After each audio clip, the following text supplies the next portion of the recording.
Hey everybody, it's Brandon. I had a really great question about integrity on our last Q&A. I was going to try and answer it then, but I felt like it really deserved kind of a longer response, so I made a whole video to talk about it. So today we are going to be talking about integrity while I draw this.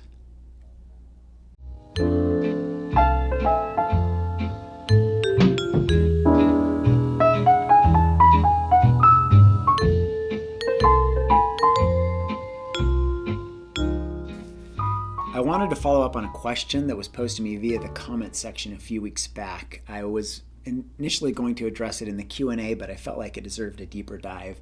So I'm going to jump into that today and see if I can give a little bit better response.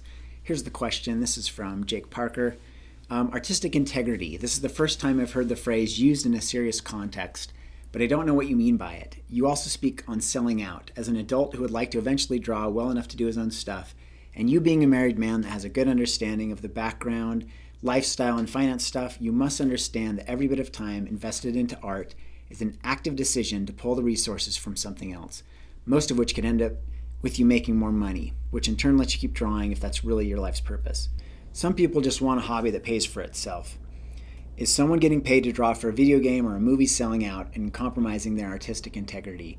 If it's something they wouldn't draw in their personal time, if someone doesn't have the skills otherwise to have a traditional job, is doing commissions for money compromise? Is doing adult art? What if they enjoy doing both or don't see one as immoral?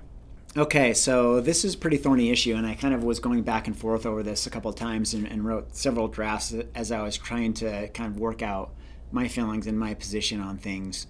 And so I'm going to try to see if what I can do to kind of figure this all out. So what is an artistic integrity? What does it mean to sell out? Does it mean being hired to do a job? Does it mean making pornography?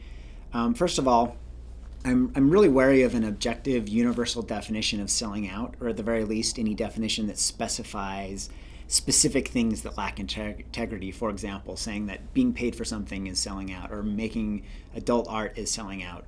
The main thing that you will hear is that, doing work for hire is selling out. I think that actually doing work for hire is only in really specific rare cases selling out. There's nothing wrong with an honest day's labor and taking pride in delivering the best work you can to a client or a firm that's hired you. There's a fundamental responsibility that we have to be contributing members of society, and the most straightforward way you can do that is to do an honest day's work. I'm obviously going to say this because I've spent most of my career doing this type of work, and I'm proud of much of the work that I've done. I would never call it selling out, and there are people that love this type of work much more than I do, that work at much more prestigious studios that do absolutely jaw-dropping work, and I'd be extremely hesitant about saying that they are not working with integrity. For some of these top-level artists, working at those studios is exactly where they want to be, and that's where their voice is most authentically expressed. So what qualifies then as selling out? When do you cross the line? This is how I think of it. This is kind of one way of thinking of it. There are some people out there, not everyone, and it's fine if this doesn't apply to you, but there are some people that have a deep sense of mission in their lives. They feel like there's a particular work that they are meant to do, for a lack of a better term. They have a sense of awe and wonder about this particular mission, and they know at the most profound level of their personality that it's the work that they really have to complete for their lives to have meaning and to be worthwhile. It may be a very personal drive. It may be a sense of duty to humanity to bring this stuff into the world. It may actually be a way to get rich, but like in a particular novel manner that only this person can do. It may be to create, erotic art or pornography or whatever you want to call it. It can be motivated by lots of things, and it can take many different forms, but it's something that you feel compelled to create despite the hardships and challenges you'll certainly face in the process. So there's an old archetypal story, and there's lots of myths based off of it, but the basic form is that an adventurer sets out to slay a dragon, and along the way he stops in a city where he's basically seduced by the distractions in the city. He wastes his life away with the distractions until finally he wakens to the call to complete his quest. And after lots of hardship and sacrifice, he slays the dragon and wins the treasure, after which he returns to his father's house and receives the inheritance of his father's robe. And whatever I do to try and describe what it means to have artistic integrity, that little story sums it up best for me? Do you have the ability to follow your call, and do you choose not to? Of course, there are many cases where you are restricted by your commitments, your responsibilities, your duties. But then there are cases where you have the freedom, you have the means, and you choose not to follow your calling or to compromise it in exchange for something less valuable. That's kind of the selling your birthright for a bowl of pottage type of thing, where you run from it out of fear of the work, fear of failure, or even fear of success. And that would be when you are selling out. The closest I came to this was when I was working at Disney. And honestly, it wasn't bad that I was working there. It was a fantastic place to work. I was working for a living. I was doing it honestly. And there was definitely this ego boost to working at a job like that. In conversations, you tell people that you work for Disney, and it immediately wows them and it boosts your ego. My problem was not that I was working for a living, but that I maybe confused that job, and in particular that ego boost, for art, or I let it replace that. I'm sure others found satisfaction working there, and maybe some that was their calling to work there. But for me, I knew that it wasn't the work that I wanted to be doing, or maybe that I needed to be doing. I was distracted by my personal quest to slay the dragon, and I was seduced by a good salary and the perception of having arrived. It wasn't until I quit and started focusing on Green Monk that I felt like I was being true to myself.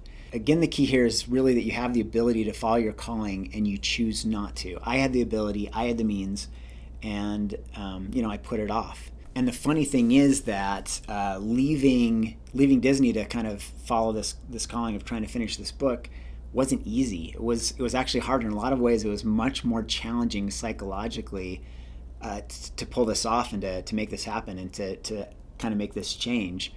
But I also kind of felt more satisfied with it, even though there was this very different perception of me now. I no longer had this label of Disney that I could put on myself. I was now the unemployed guy that was being supported by his wife.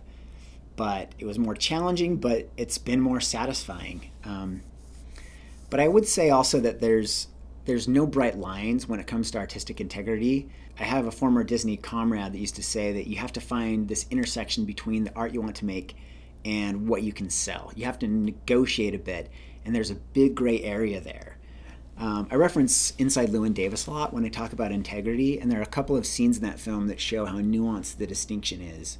He's okay with being a session player for a pop song, and even though he demonstrates a bit of contempt for Justin Timberlake's character when he finds out that he wrote the song, he's okay with getting paid to do his work. But then later he's given the opportunity to join a folk trio if he's willing to grow a goatee, and he turns it down.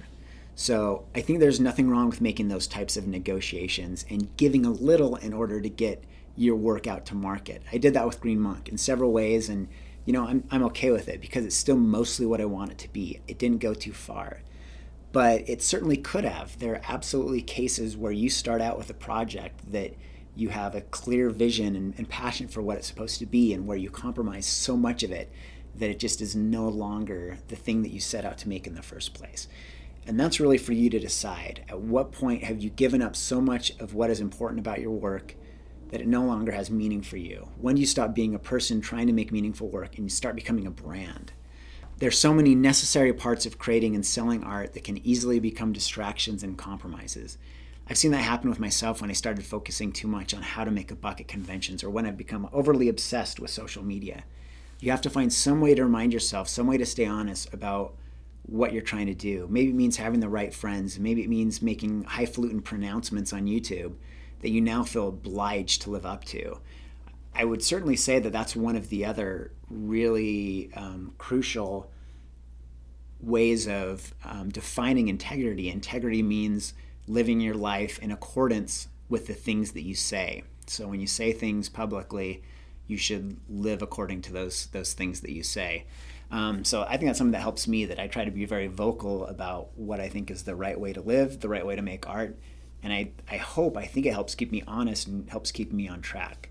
Maybe it means saying F you to everyone else for a little while and just creating that thing that you're most passionate about. Whatever it is, fighting compromise and distraction is part of the battle of art, and overcoming it is part of the satisfaction that comes from making art.